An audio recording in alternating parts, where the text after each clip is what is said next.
दोस्तों, Indian railway freight movement में 2018 का इंडिपेंडेंस डे एक हिस्टोरिकल रोल प्ले करता है। इस दिन 3,360 किलोमीटर लंबे डेडिकेटेड फ्रेट कॉरिडोर यानी डीएफसी के पहले स्ट्रेच का इनॉग्रेशन हुआ था। Inaugural train Ateli in Haryana to Phulera in Rajasthan के बीच नाव ऑपरेशन 190 किलोमीटर लंबे स्ट्रेच पर चली थी, जो 1504 किलोमीटर लंबे वेस्टर्न डेडिकेटेड फ्रेट कॉरिडोर यानी WDFC का हिस्सा है। दोस्तों, कलेक्टिवली DFC's प्रोजेक्ट 1947 के बाद से इंडियन रेलवेज का लॉन्गेस्ट प्रोजेक्ट है। वहीं दूसरी ओर एक ईस्टर्न डेडिकेटेड फ्रेट कॉरिडोर और EDFC भी बनाया जाना है, जो 1856 किलोमीटर लंबा होने वाला है। दोस्तों, इन डेडिकेटेड फ्रेट कॉरिडोर बनाने की कहानी 2006 में शुरू होती है, जब गवर्नमेंट को लगता है कि रेलवे कंजेस्टेड होने लगी है और फ्यूचर में पैसेंजर्स तो बढ़ेंगे ही, साथ ही साथ फ्रेट और कार्गो नीड भी बढ़ेगी। इन कॉरिडोर से इंडिया के कई अनटच्ड रीजन्स में एम्प्लॉयमेंट, इकोनॉमिक डेवलपमेंट और प्रॉस्पेरिटी आना संभव हो सकेगा। इसके चलते गवर्नमेंट पिछले करीब 15 सालों से एक गोल्डन क्वाड्रिलेटरल बनाने की तैयारी कर रही है, जो देश के 4 मेजर शहरों को क्वाड्रिलेटरली और डायगोनली कनेक्ट करेंगे। इस क्वाड्रिलेटरल की कुल लंबाई करीब 10,000 किलोमीटर होगी। इन 4 शहरों में दिल्ली, मुंबई, चेन्नई और होवरा शामिल हैं। ये ईस्ट, वेस्ट, नॉर्थ और साउथ रीजन में ओवरऑल डेवलपमेंट और कनेक्टिविटी स्ट्रॉन्ग करने के लिए क्रूशल है। आज दोस्तों हम इन्हीं डेडिकेटेड फ्रेट कॉरिडोर्स को डिस्कस करेंगे। करेंटली 2 फ्रेट कॉरिडोर्स यानी WDFC और EDFC अंडर कंस्ट्रक्शन है, पर इसके अलावा 4 और कॉरिडोर्स हैं जिनकी फंडिंग को 2018 में अप्रूवल मिल चुका है। हम सबसे पहले इस कॉरिडोर के आइडिया का इंसेप्शन समझते हैं और देखते हैं कि क्यों फ्रेट मूवमेंट के लिए एक डेडिकेटेड पाथवे की जरूरत पड़ी और इसका इंडियन इकोनॉमी पर क्या असर होने वाला है। दोस्तों, यदि आप स्टडी IQ को रेगुलरली देखते आए हैं तो अब आप एक छोटा सा अमाउंट देके स्टडी IQ को सपोर्ट कर सकते हैं। सिंपली आपको क्या करना है कि इस ज्वाइन बटन को प्रेस करना है और फिर एक छोटा सा अमाउंट देके आप स्टडी IQ चैनल को ज्वाइन कर सकते हैं। तेजी से आर्थिक तरक्की के लिए मॉडर्न और कॉस्ट एफिशिएंट ट्रांसपोर्ट इंफ्रास्ट्रक्चर एक क्रूशल रोल प्ले करता है। ऐसा स्मूथ इंफ्रास्ट्रक्चर न केवल इकोनॉमी की कॉम्पिटिटिवनेस बढ़ाता है, बल्कि इंडस्ट्रियल ग्रोथ भी कैटलाइज करता है। इंडिया के कॉन्टेक्स्ट में रेलवे नेशनल लाइफलाइन कहलाता है, जो ट्रांसपोर्टेशन को सीमलेस बनाने का काम हमेशा से करती आई है। रेलवे की शुरुआत ब्रिटिश राज में हुई थी और इसके पीछे कई डिबेट्स हैं कि कैसे कॉलोनियल पावर ने इंडिया को रेलवेज के जरिए लूटा था। कैसे ब्रिटिश राज ने रेलवेज को इंडिया के फेवर में प्रमोट जरूर किया, पर उनके इंटेंशन हमेशा से ही इंडिया के रिसोर्सेज को दूर दराज इलाकों से सी पोर्ट्स तक कैरी करने के थे। ये तो प्री इंडिपेंडेंस एरा की बात है, पर पोस्ट इंडिपेंडेंस रेलवे ने नेशन बिल्डिंग में बेहद इंपॉर्टेंट रोल प्ले किया है। करेंटली इंडियन रेलवेज सालाना करीब 1.2 बिलियन टन फ्रेट ट्रांसपोर्ट करती है और अप्रॉक्सीमेटली 8.4 बिलियन पैसेंजर्स को कैरी करती है। लेकिन दोस्तों, पिछले कुछ दशकों में रेलवेज फ्रेट और पैसेंजर ट्रांसपोर्ट में अपना शेयर लूज कर रही है। रिपोर्टेडली 300 किलोमीटर से बियॉन्ड फ्रेट ट्रांसपोर्ट, जो 2008 में 52% के करीब था, 2019 में केवल 32% रह गया है। इसके लिए नंबर्स ऑफ फैक्टर्स जिम्मेदार हैं, जैसे रोड इंफ्रास्ट्रक्चर का रैपिड डेवलपमेंट, रोड लॉजिस्टिक्स की ramping up, consumer behaviour change, industrialisation pattern change etcetera. Railways के साइड पर नजर डालें तो हाई टैरिफ्स, लिमिटेड कमर्शियल और मार्केटिंग इनिशिएटिव्स के साथ साथ कैपेसिटी कंस्ट्रेंट से जूझ रही है। कैपेसिटी कंस्ट्रेंट इसलिए बने हैं क्योंकि रेलवे फ्रेट ट्रैफिक ग्रोथ में जरूरी इंफ्रास्ट्रक्चर और टेक्नोलॉजिकल अपग्रेडेशन के लिए इन्वेस्टमेंट इनसफिशिएंट है। इसके अलावा दिक्कत यह भी है कि फिलहाल पैसेंजर और फ्रेट ट्रेन्स एक कॉमन नेटवर्क पर ही चलाई जाती हैं, और क्योंकि रेलवे की प्रायोरिटी पैसेंजर ट्रेन्स हैं, फ्रेट ट्रेन्स की ट्रांजिट स्पीड और टाइम एक बहुत बड़ा इशू बनकर सामने आता है। इन्हीं कैपेसिटी लॉक जैम्स को इजी बनाने के लिए मिनिस्ट्री ऑफ रेलवेज इंफ्रास्ट्रक्चर को रैंप अप करने के लिए कई इन्वेस्टमेंट ले रही है। इन्हीं इनिशिएटिव के हिस्से के रूप में 2006 में इंडियन कंपनीज एक्ट 1956 के under dedicated freight corridor corporation of India limited यानी DFCCI को इनकॉर्पोरेट किया गया था। प्लान ये है कि पूरे देश में डेडिकेटेड फ्रेट कॉरिडोर्स कंस्ट्रक्ट किए जाएं, जो इंडियन रेलवेज के पैसेंजर कॉरिडोर को कंजेशन से फ्री करेंगे। और फ्रेट मूवमेंट को स्मूथ बनाएंगे। इसलिए ईस्टर्न और वेस्टर्न डेडिकेटेड फ्रेट कॉरिडोर यानी DFC प्रोजेक्ट्स का इम्प्लीमेंटेशन किया जा रहा है, जो 15 साल पहले कंसीव किए गए थे और इन्हीं के साथ एंटिसिपेट किया गया था कि रेल फ्रेट ट्रांसपोर्ट डिमांड के लिए ये क्वांटम लीप साबित होंगे। DFCs में ट्रेन की लेंथ डबल की जा सकेगी और पंक्चुअलिटी बढ़ाई जाएगी, जिससे कैपेसिटी इन्हांस होगी और रेलवेज को अदर मोड्स ऑफ ट्रांसपोर्ट के मुकाबले कॉम्पिटिटिव एज मिलेगा। इन कॉरिडोर्स का काम जोरों से शुरू है, जबकि WDFC और EDFC के कुछ सेक्शंस ऑलरेडी कमीशन हो चुके हैं। पूरा प्रोजेक्ट जून 2022 तक कमीशन होने की संभावना है। WDFC कॉरिडोर की शुरुआत होती है जवाहरलाल नेहरू पोर्ट ट्रस्ट मुंबई से, जो वडोदरा, अहमदाबाद, पालनपुर, फुलेरा और रेवरी से होते हुए उत्तर प्रदेश के दादरी में खत्म होता है। इस दौरान ये रास्ता 5 स्टेट्स यानी हरियाणा, राजस्थान, गुजरात, महाराष्ट्र और यूपी स्टेट से गुजरता है और दादरी में EDFC से ज्वाइन होता है। दोस्तों, corridor fertilisers, food grains, iron steel, cement और तरह तरह की कमोडिटीज को ट्रांसपोर्ट करेगा। इस कॉरिडोर के साथ साथ लॉजिस्टिक पार्क्स डेवलप करने के लिए भी प्लान्स हैं, स्पेशली कल्याण, उल्हासनगर और वाशी बेलापुर इलाकों में। इनके अलावा वापी, गांधीधाम, जयपुर, दिल्ली NCR में भी पार्क्स बनाए जाने हैं।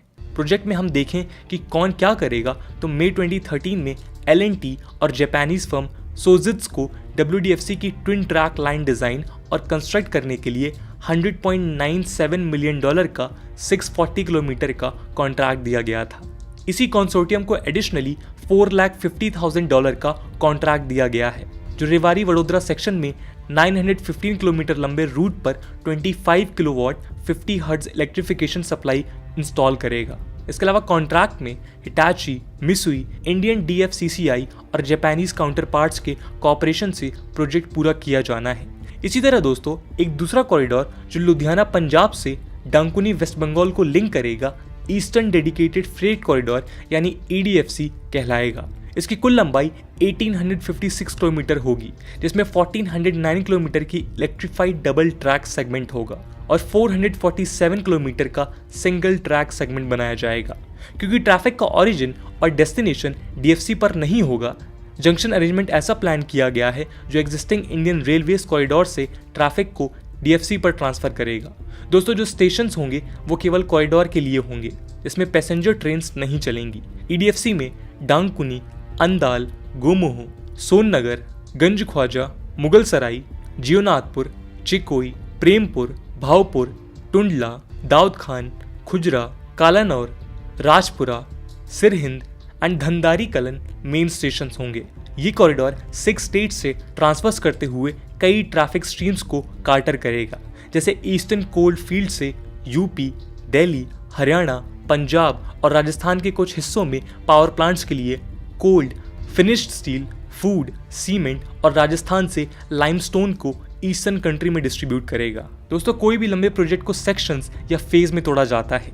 ये जनरली इसलिए किया जाता है ताकि काम तेजी से हो सके। EDFC को भी इसी तरह से 3 सेक्शन में बांटा गया है।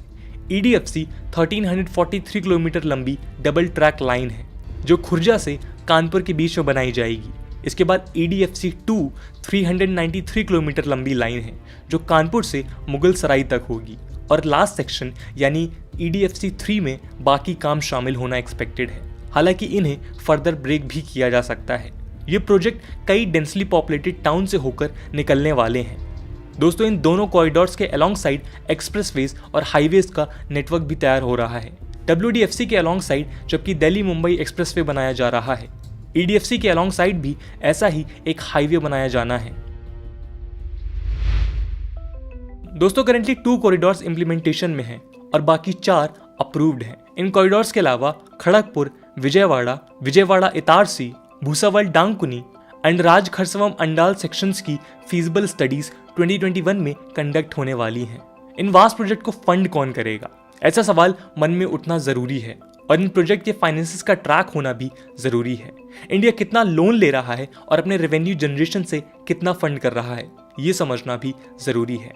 दोस्तों, फिलहाल ईस्टर्न और वेस्टर्न DFCs का एस्टिमेटेड इन्वेस्टमेंट $12 बिलियन है, जिसमें से $10.86 बिलियन कंस्ट्रक्शन कॉस्ट है और रिमेनिंग लैंड प्रोक्योरमेंट का खर्चा है।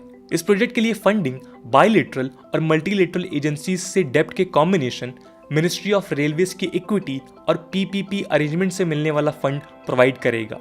ईडीएफसी के लिए वर्ल्ड बैंक ने 1100 किलोमीटर लेंथ फंड करने के लिए एग्री किया है और अकॉर्डिंगली अक्टूबर 2011 में $975 मिलियन का पहला लोन खुर्जा कानपुर सेक्शन के लिए अलॉट किया था। कानपुर मुगल सराय सेक्शन के लिए दूसरा लोन $1.1 बिलियन दिसंबर 2014 में और थर्ड लोन $650 मिलियन जून 2015 में सैंक्शन किया गया था।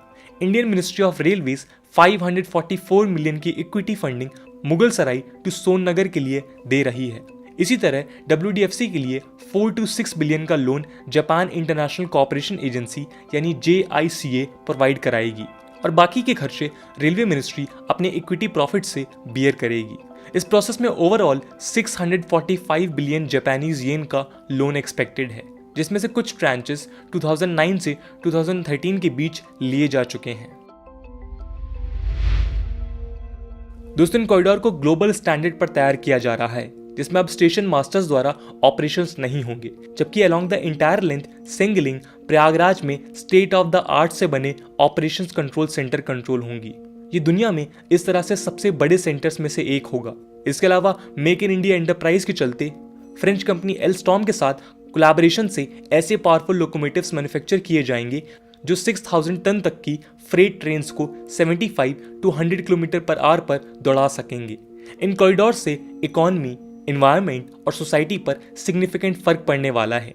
इंडिया की currently logistic cost 13 to 15% GDP है, जो ये प्रोजेक्ट सिग्निफिकेंटली कम करेंगे और 8% के टारगेट को अचीव करने में बड़ा रोल प्ले करेंगे। इससे ग्लोबल स्टैंडर्ड के बीच का गैप भी कम होगा। दोस्तों, EDFC में train on an average road पर वूपिंग 72 ट्रक्स को कम कर देगी। इससे इंडिया का ओवर क्राउडेड रोड्स और हाईवेज पर लोड तो कम होगा ही, बल्कि रोड सेफ होने के साथ साथ एनवायरमेंटल फ्रेंडली भी हो जाएंगे। एक एग्जांपल है खुर्जा भावपुर सेक्शन, जो रिपोर्टेडली 2022 से 2052 के बीच CO2 एमिशन को 4.2 मिलियन टन्स कम कर देगा।